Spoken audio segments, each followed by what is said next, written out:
Hello there. Welcome to session number 2 today. Thanks for joining us at Inspire Ed. My name is Darryl DeBoer, and I come to you today wearing 2 hats as we talk about instructional coaching.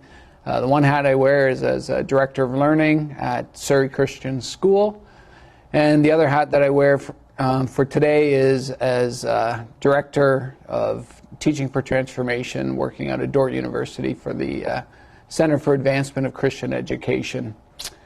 So I just like to thank everyone for joining us. We think a lot about names in our family these days. We have a puppy that's going to be joining our family right before Christmas. There's all kinds of stuff that comes with that. As happened with the previous dog, I've been outvoted again, and we have a puppy coming. So we spend a lot of time thinking about names. And we spend our drive, my kids drive back and forth to school with me. It's about a 40-minute drive in the morning, 50-minute drive in the afternoon. And we spend most of that time just throwing out names. So as we start today, I want us to think a little bit about the name, about coach. We probably have our own associations with the term coach or coaching. When I explored it a little bit in preparation, coach actually is a term that goes back a couple hundred years and refers to the image that you're seeing on the screen. It's a carriage drawn by a horse. And that was the first use of the word coach. And then coach evolved along the way. The 1830s, at Oxford University, students that were struggling a little bit they hired a tutor. And students that didn't have the tutor would kind of sneer and kind of throw out in a derogatory way the term coach for this person that was tutoring the other students. And why coach? Well, coach because of what a coach is. Coach moves you from point A to point B. That's what a horse-drawn coach did. And so these tutors at Oxford were moving students from point A to point B. And the students without a tutor, without a coach, sneered and said, you have a coach. They're moving you from point A to point B. So as we come into our time here together today, I want us to be thinking about the language of coach and moving from point A to point B. And I want to invite us to even think about this within the context of maybe some practices we have at our school around teacher evaluations. And so we have a little bit of a comic here, thinking about evaluations and assessment. This assessment will give us both the sense of where you need improvement. We'll give both of us a sense of this, the teacher and the student. And then the next frame reveals it's a teacher evaluation. It's not a student assessment, it's teacher assessment. Here's a pencil, good luck. Another way, via humor, possibly to think about teacher evaluations. Your evaluation will be based on what you do in the next 30 seconds. Go. And I think about this with both hats. I think about this when I was a teacher and undergoing an evaluation process, and I think about it in my role as administration, when I've been part of teacher evaluations, and you kind of anguish in the process. Maybe when do I fit this in? When I was a teacher, I was nervous about an evaluation. I didn't is this a regular thing? Am I being evaluated because things aren't going wrong? There would be sometimes uncertainty as to the context of the evaluation. As administrator, I knew I had to do evaluations. When am I going to get these evaluations in? It's now February, it's now March. Well, no, maybe this person doesn't need evaluation. Maybe this person here needs an evaluation. But what if teacher evaluations start drifting more to instructional coaching, and we live into the language of coaching the movement from point A to point B, which I think a teacher evaluation aims to do as well. So before we go any further in our time here together today, I'm going to invite you, if you're with somebody at a table with colleagues, or maybe just with another colleague one-on-one, to spend some time sharing, reflecting on your experience with teacher evaluations. And feel free to speak to it from, as a teacher, what was that like? And what's that like as an administrator? Your experience with teacher evaluations. And if you find yourself by yourself for this session, then just take a few moments to do some reflecting and writing around. What's your experience with teacher evaluations? So a few moments for that. I'll put the timer to 3 minutes. All right. Let's come back together. Thanks for sharing with each other. So to be explicit about our time here together, our target for the day, for the remainder of our time together, is we can explore an instructional coaching framework that invites, nurtures, and empowers teachers. And just maybe a few caveats around this. The first is that there are countless ways by which we can explore instructional coaching.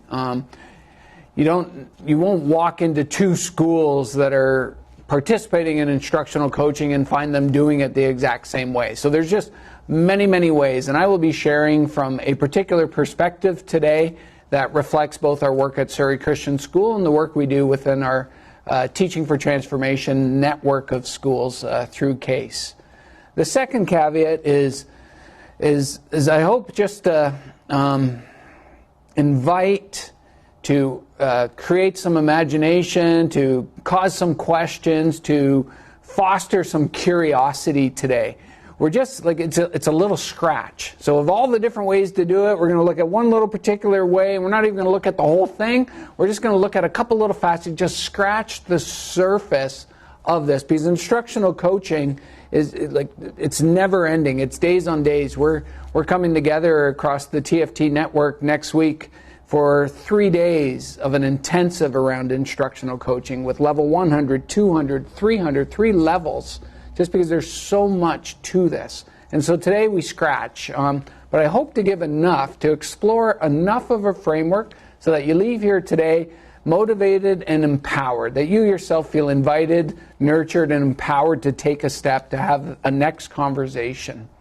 So what exactly are we talking about, and what do we mean by instructional coaching within this context for today? So I'm just going to put out a few elements that I'll be presenting about coaching today, that again, there may not be universal across the board. But one is, when I talk instructional coaching, I'm talking about a conversation between two people. So between the coach and the coachee.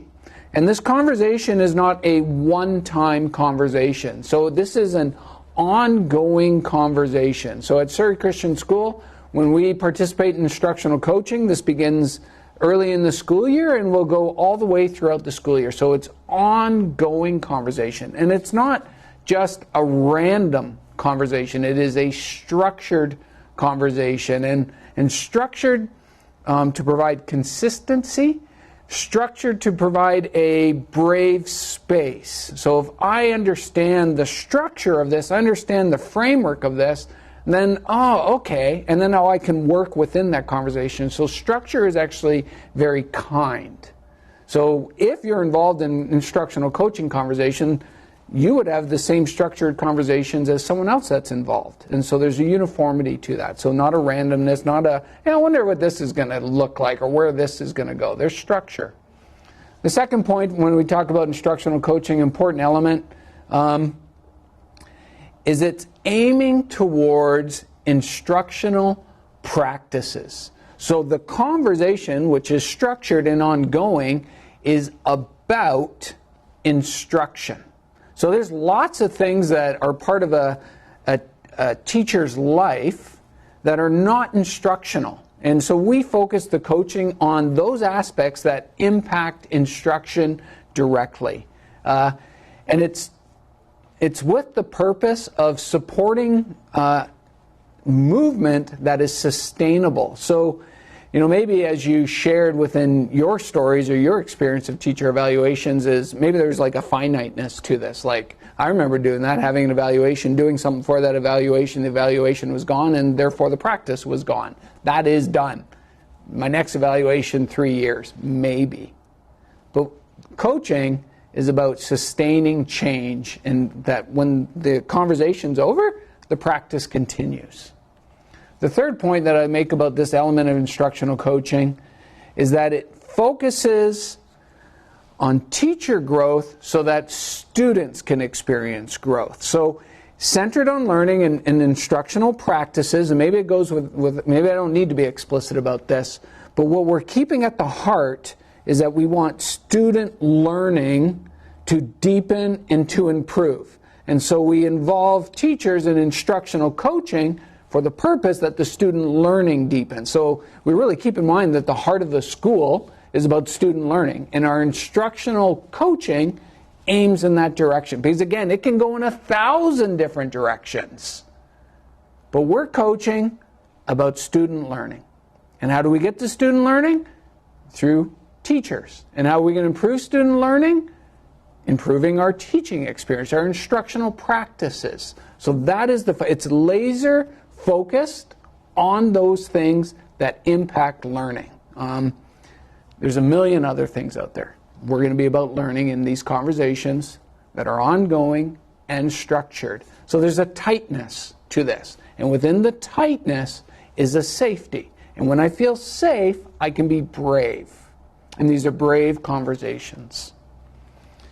And the last piece that I'll say for the element of the instructional coaching that we're talking about today is this, what we call the coaching cycle. And again, you'll find other coaching cycles out there with more language. I like this one because it's a little simpler. Less is more, and I like simple things. So when we talk ongoing conversation, the ongoing conversation between coach and coachee happens within an ongoing cycle of the coaching cycle. So the conversation in the coaching happens within, you can see the goal set, the reflection goal setting. That tends to be the conversation. But then the teacher goes and they practice and they put in place the things that impact learning, and we collect data, we observe, and then we come back and we reflect and we adapt our goal and we keep moving again. So the ongoing conversation is part of an ongoing cycle that is happening, and we'll explore a little bit more of that today. But I just wanted to be explicit about these elements. And again, contrasting, and not everyone has to bring in instructional coaching in lieu of teacher evaluations. There's some schools are teacher evaluations, instructional coaching. Some are, they're just very different things. What I'm hoping for is that we can imagine them actually being the same thing. And so that ongoingness, I contrast with this earlier comic, with your evaluation would be based on what you do in the next 30 seconds. Or maybe in my 3 classroom observations that were for 30 minutes long, but while I was there I was also distracted by A, B, and C. And so just contrast that versus some process that has ongoing engagement versus a snapshot. And there's be no secret where this lands, which one's going to lead to the desired growth that will impact student learning. A couple other differentiations is coaching doesn't equal mentoring. And I name that because there's at the heart of a coaching relationship are questions. Or what is the role of a coach? The role of the coach is to ask questions. And the narrative around mentoring is a little bit more about I will provide you the answers. It's not like my job is to ask the questions as so much that you come to me with questions and I provide you answers. I am your mentor.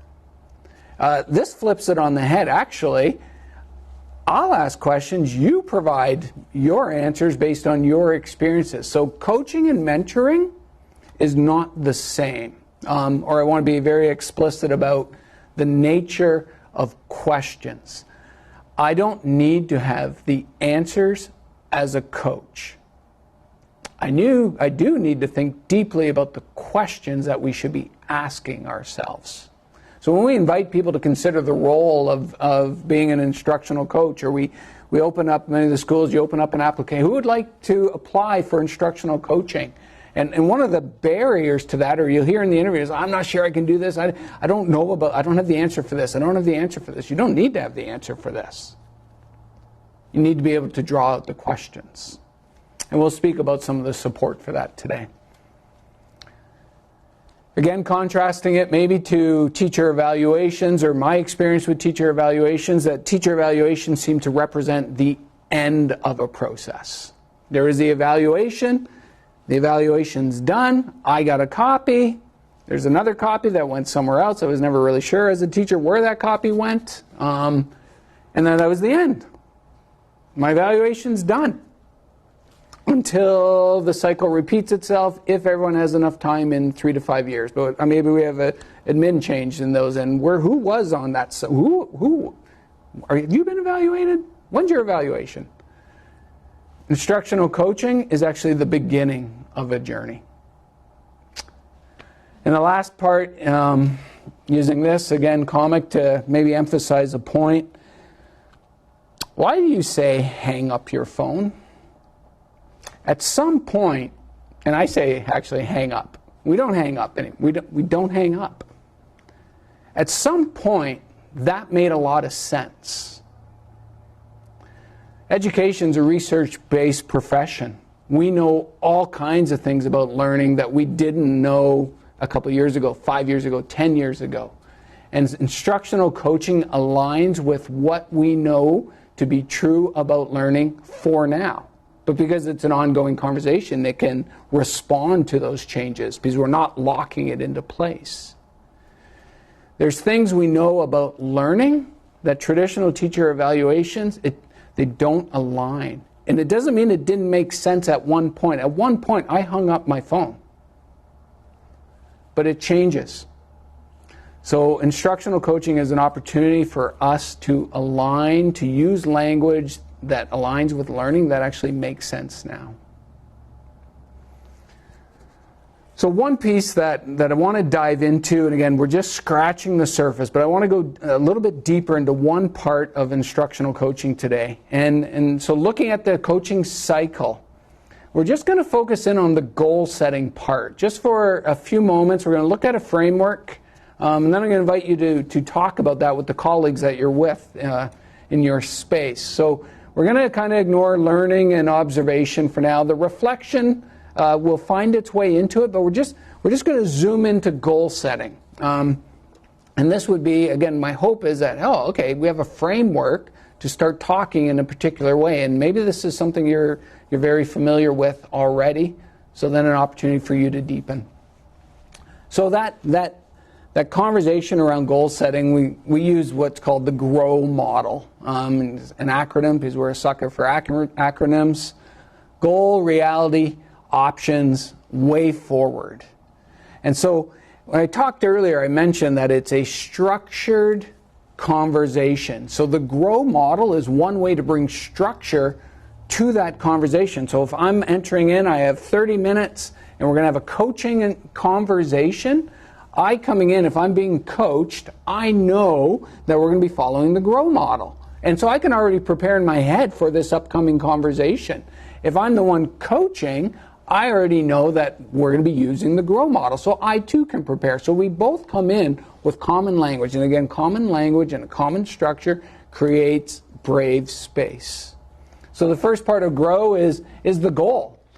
It's helping clarify what exactly is it that we're going to be working on. What is your goal? And we'll talk a little bit later about how do we focus down to a goal, because again, there's a zillion goals. But for now, the goal must be related to student learning. And so therefore, back to instructional practices. So we're going to create goals around instructional practices. There's the parameter. And through conversation, and then if we back up, there is reflection before this, we can start to center down on what it is we're going to be coaching about. What is the goal? And once I center into an area, then we can make goals around that. And again, the role of the coach isn't to come with the answer. We will be coaching around this. It is to be asking questions so that we collectively land on something. And once, let's say, and I'm going to use the example of learning targets because I spoke of them earlier today, it's on my brain. Let's say we land on learning targets, the use of learning targets within the classroom. Well, then the next part of the conversation is, well, what's the current reality of learning targets? If we're going to be focusing on learning targets, like where are we now on learning targets? What does that situation look like in the classroom? Where are you on the crafting of learning targets? Where are you on the displaying of learning targets? Where are you on the unpacking of learning targets? Where are you on the assessment of learning targets? What is the current reality? And based on that conversation, what are our options moving forward? Like, oh my goodness, I could work on some crafting stuff, but I can definitely work on some assessment of it. I have lots of options moving forward. And again, we're asking questions, zooming in on all these options. And then I go big, and then the last W, okay, our way forward. We know we can't do everything, and we're okay with that because we're going to be in ongoing conversation and coaching. We are going to move forward in this way with this one aspect. So grow, goal, current reality, what are my options, and what's the way forward? Asking questions, asking questions. And you can see here that this is very question-based, which is key to instructional coaching. Okay.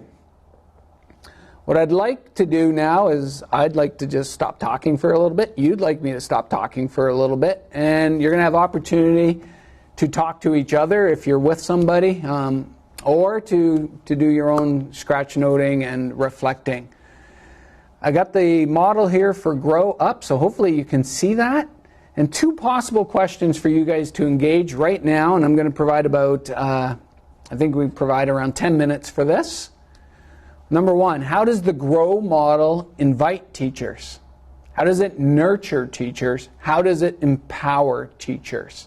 And again, our learning target today was exploring instructional coaching that invites, nurtures, and empowers teachers. So can you make connections between this model in the inviting, nurturing, and empowering of teachers?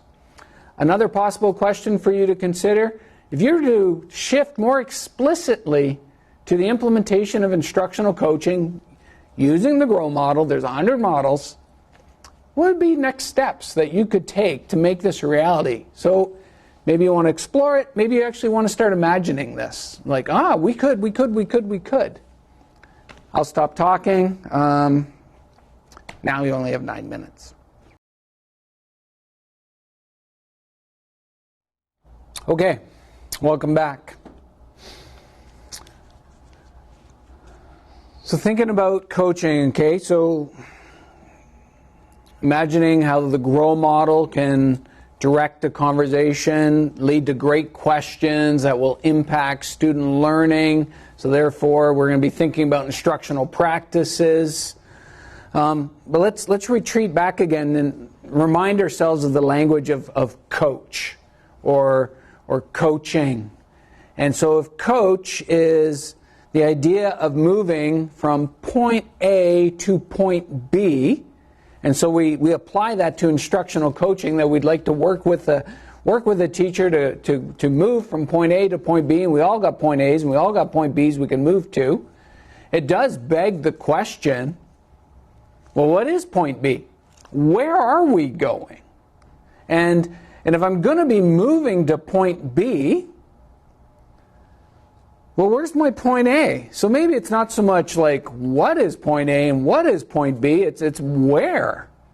So where are we going and where am I currently?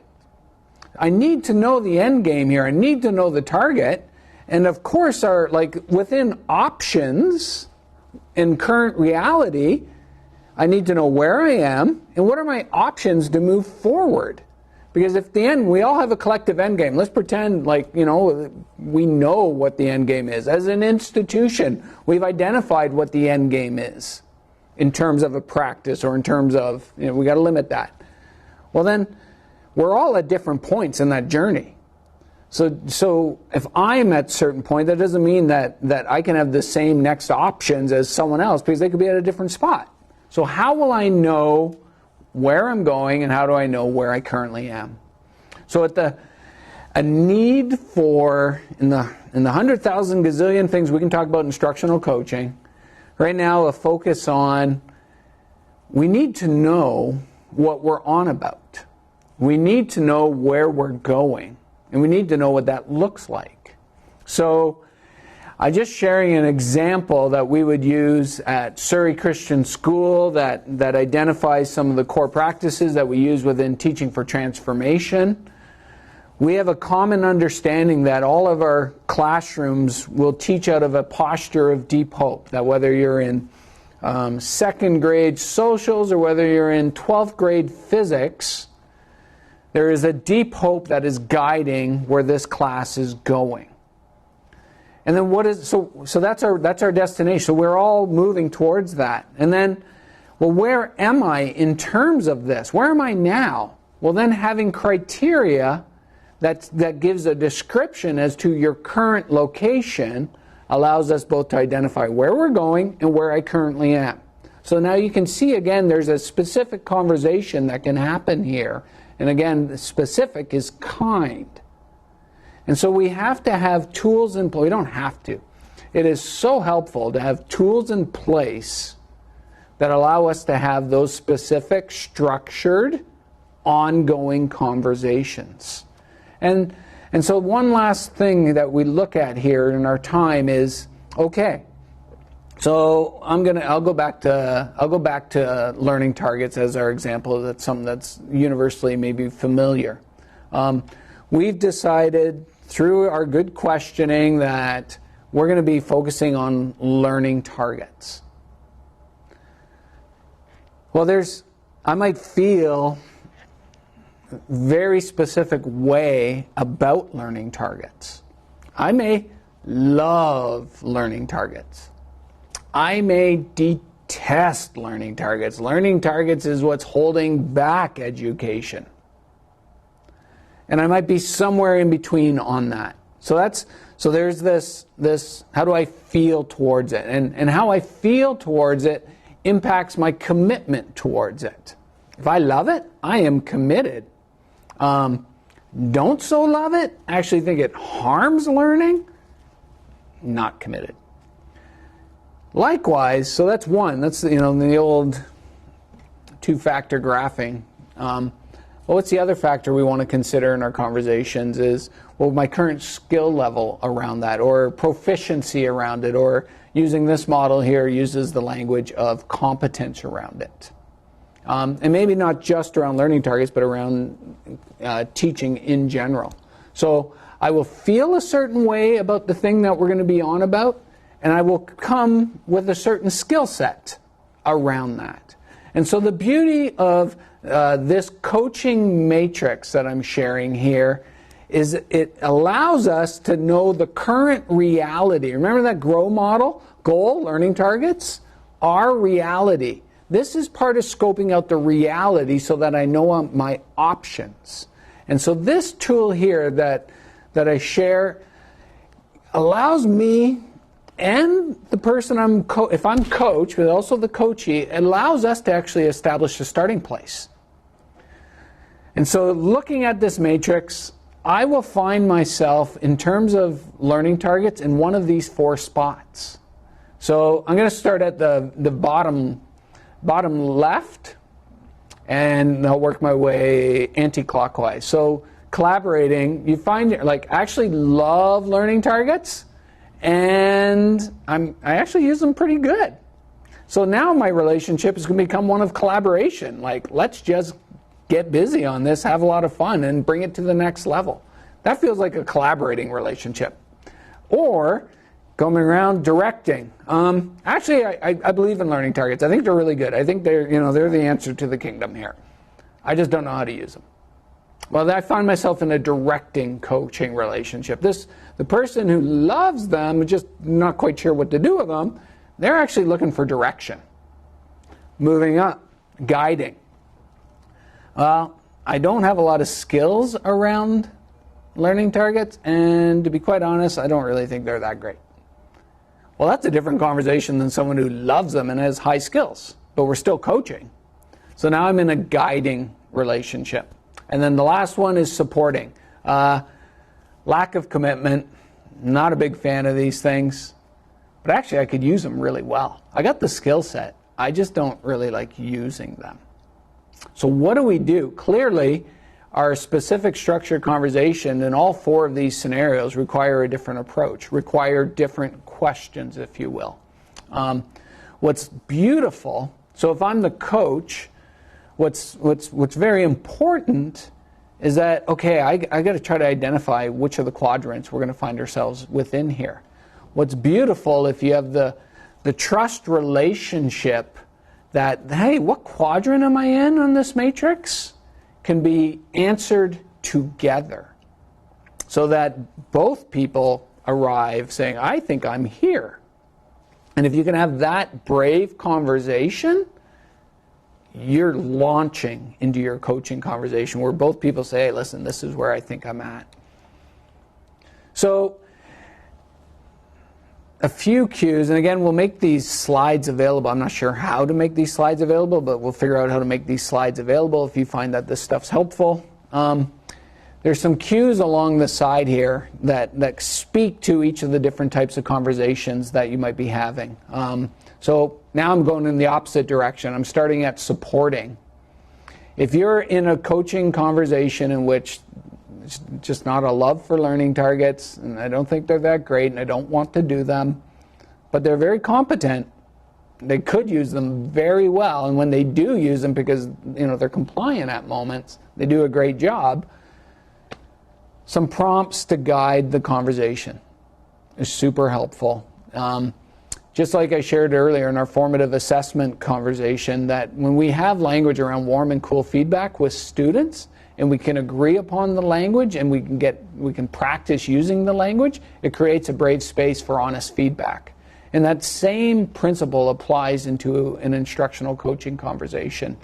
So someone who you're supporting in the conversation, you're helping imagine with them. Well, what would it look like? What sort of impact? You're trying to help them imagine beyond their current practice, while understanding why they feel how they feel. These are not random emotions. Why do they feel what they feel? Are learning targets threatening an existing practice? Would learning targets impact assessment? Man, anytime we tinker with assessment, this is touchy stuff. Like, why do they feel? They're going to feel for a very good reason. So the conversation is trying to understand why they feel while opening up the imagination. Always validating why they're feeling what they feel. Guiding. So again, the opposite direction we went earlier. So not a lot of skill set around learning targets and not really committed to them. Don't really understand. So you're really actually opening up the imaginations. It's all about trying to think beyond their current practice. You don't necessarily have to convince anyone here. You're just opening up the imagination.